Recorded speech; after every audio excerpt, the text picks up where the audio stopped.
Hello, good afternoon, good morning, good evening, depends on where you are. And I'm very happy I'm very happy to participate in this program. And thank you very much for you inviting me. And I'm very honored to present my ideas. And I'm looking forward to exchange ideas with you. Now I'm talking about China and South China Sea. As we discussed before, if you want to understand the China foreign policy to Taiwan, to the neighbors, and also to the South China Sea, you need to understand that China is an ancient country or empire, is a civilization. Before the Opium War, before 1842, when Britain invaded China, China was a dominant player, empire in the East Asia.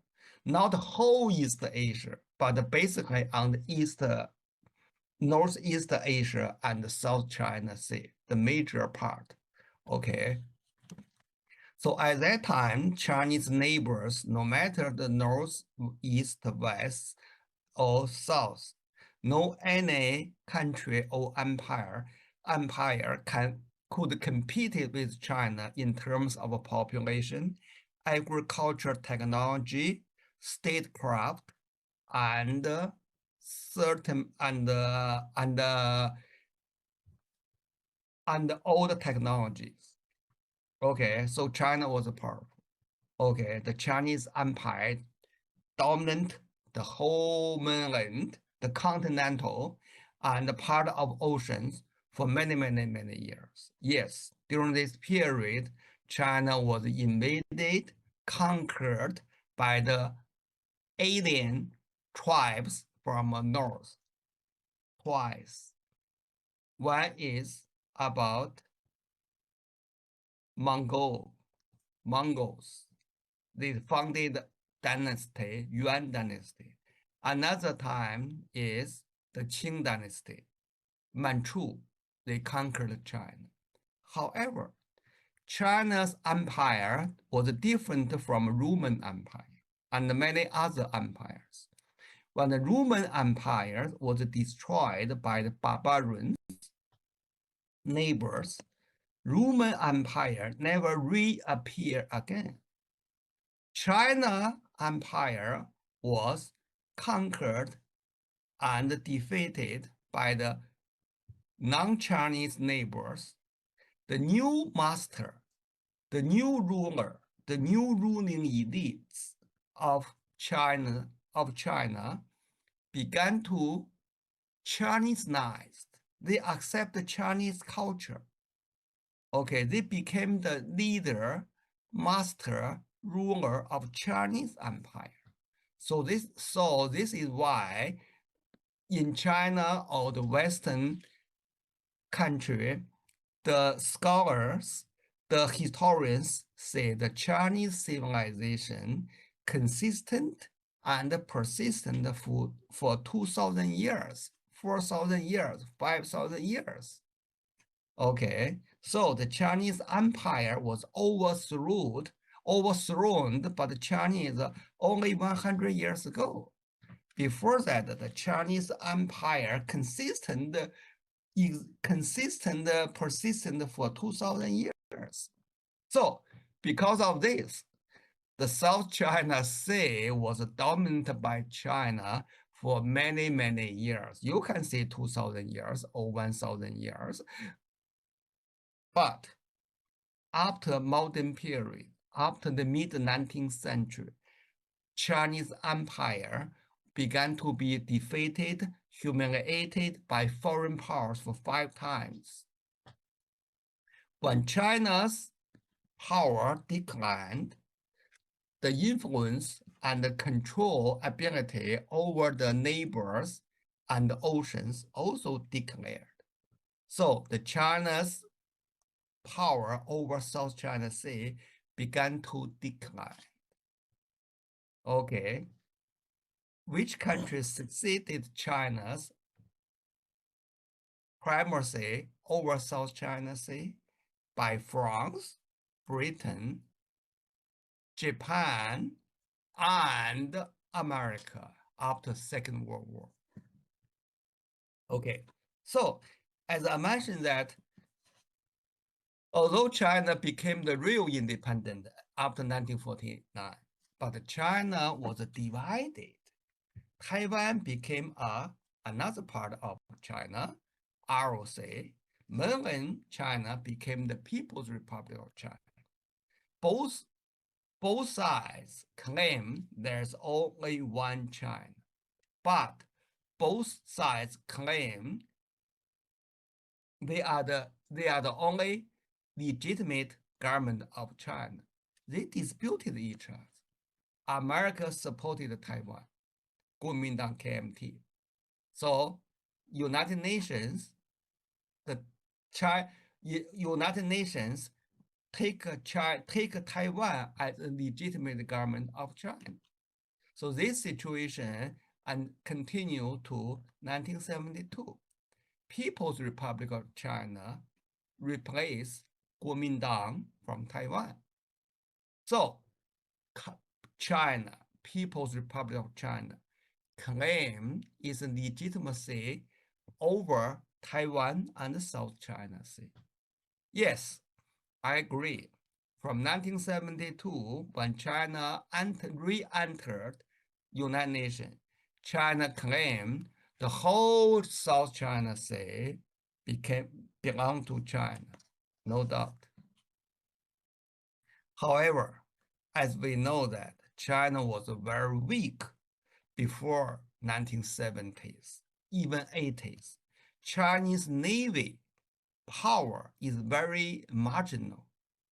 The many islands were occupied, had been occupied, and by the Vietnam, Philippines, and many other countries. China only control the east, most part of island on the east islands. Okay, Taiwan occupied, take some islands in South China Sea. But most islands were taken by Vietnam. But at that time, in 1972, before 1975, there are two Vietnamese government. One is in the north. They call the Democratic Republic of Vietnam, headed by communists. In Saigon, in the south, there is a Republic of Taiwan, supported by America. But in 1975, America retreated from Vietnam, from Indochina. So the Vietnamese communists, they took power of the whole Vietnam. They unified Vietnam. They claim they changed their position on the South China issue. They claim the islands belong to Vietnam. But before that, I can show you the documents. The communist government of Vietnam, they claim the western islands in South China Sea belong to China. But after 1975, they claim that the western islands in South China Sea belong to Vietnam. But China took the West Island in South China Sea by force, no doubt. However, in general sense, Chinese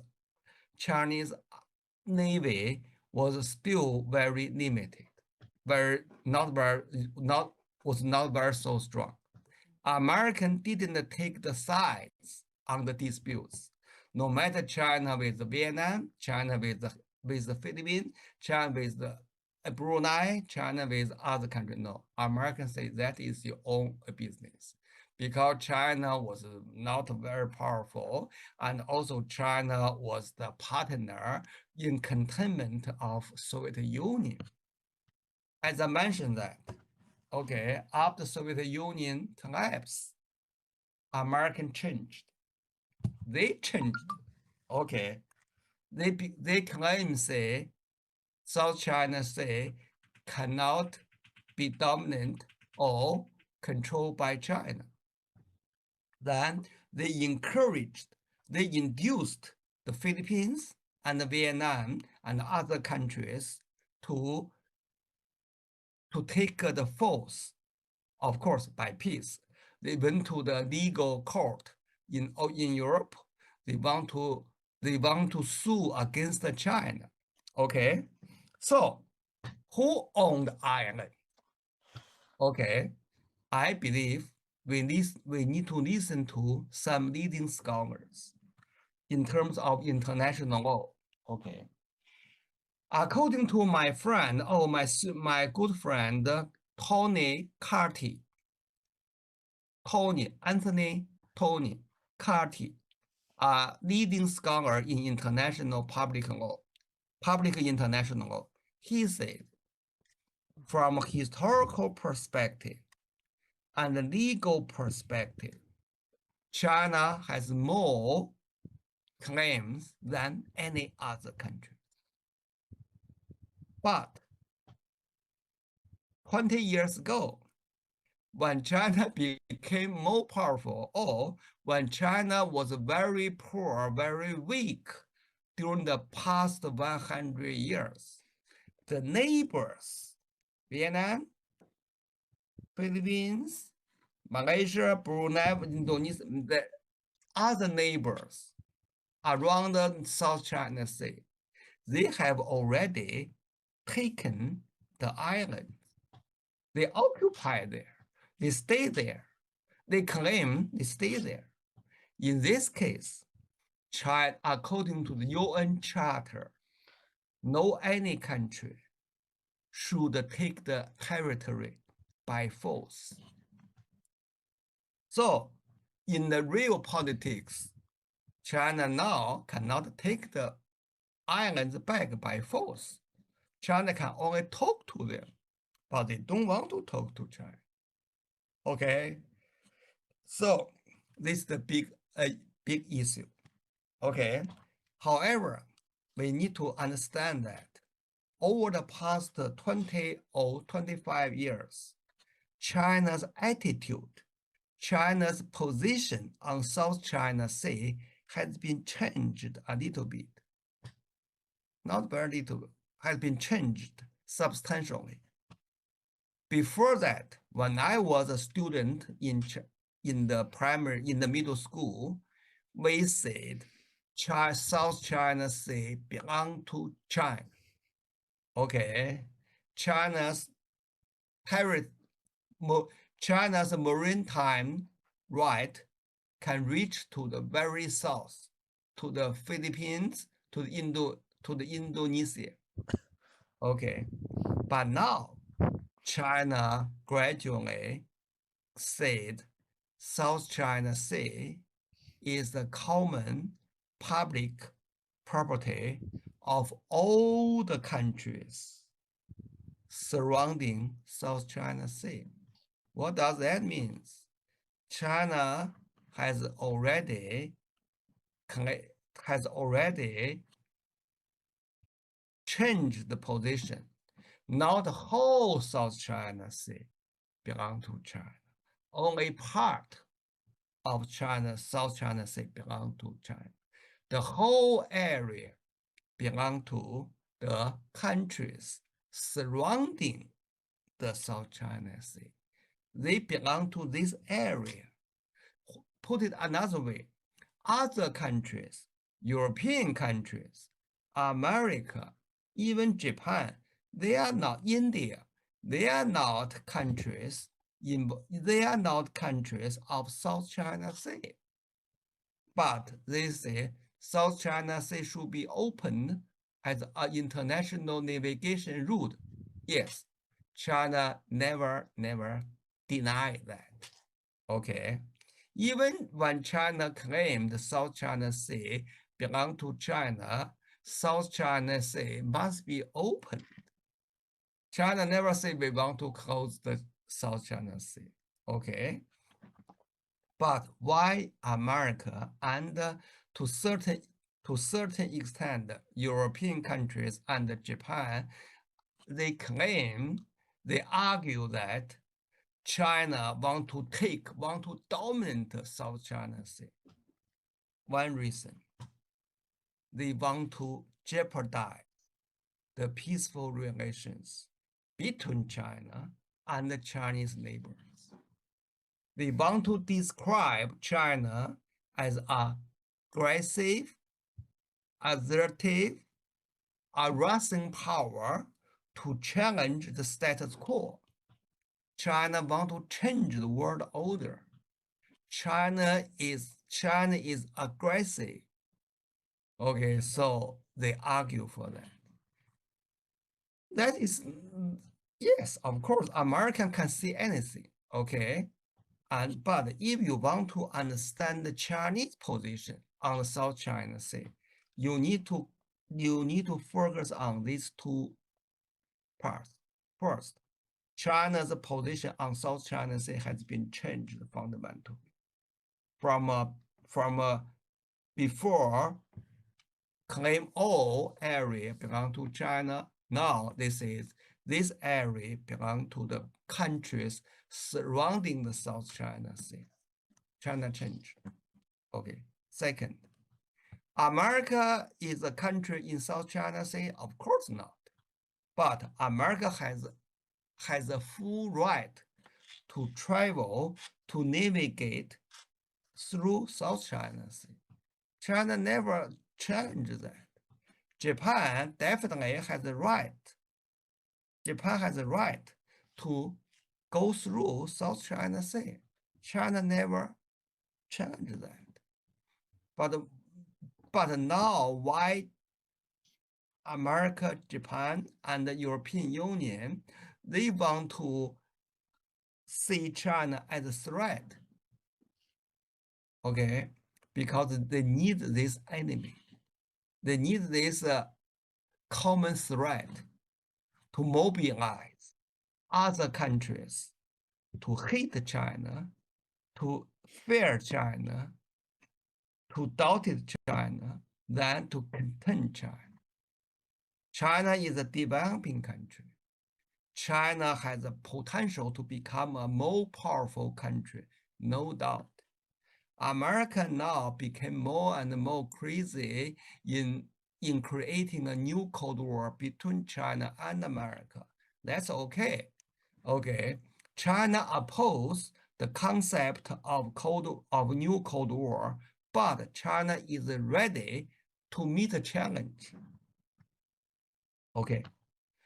So China's position on South China Sea has been changed. What are the Chinese approach? China approach is that the countries surrounding the South China Sea need to consult each other, talk to each other to make a new international consensus. That is the code of conduct. Okay, that means the legal binding, the legal agreement between China and other neighbor countries who are surrounding South China Sea to negotiate, to make a legal document as a legal foundation for the relevant countries to settle down the disputes and to make mutual benefits. China never say America and Japan and the European countries, you cannot be involved. China never say that. Okay. China has no right to say that. Okay. China has no power to exclude them out. No. But they want to make sure the neighbors, particularly the Philippines, Indonesia, and Vietnam, to become the enemies of China. They treated China just like just like America treated the Soviet Union during the Cold War, try to mobilize Soviet Union neighbors to look at the Soviet Union as a common enemy, threat. But now America, Japan want to do that. European countries, some countries are very, very aggressive. But many European countries, they don't want to be involved as long as South China Sea is open to the world. Okay. So please let China and its neighbors in South China Sea to make the deal, to make the agreement, to resolve their disputes by peace. Okay. The external powers stay out of the business. Okay, so China never threatened neighbors. Okay, Vietnam is a country under the leadership of Communist Party. There are only 5 communist countries in the world, ruling party as a ruling party, Communist Party as a ruling party in the world. China, North Korea, Vietnam, Laos, and Cuba. Except Cuba. Okay, Vietnam, Laos, and North Korea. They are communist countries. I don't think they want to become enemies of China just following America and Japan's interests. I don't believe that. Okay, so to understand China's position on South China Sea and China's approach to South China Sea, please read history and please read China's foreign policy principles. Thank you very much.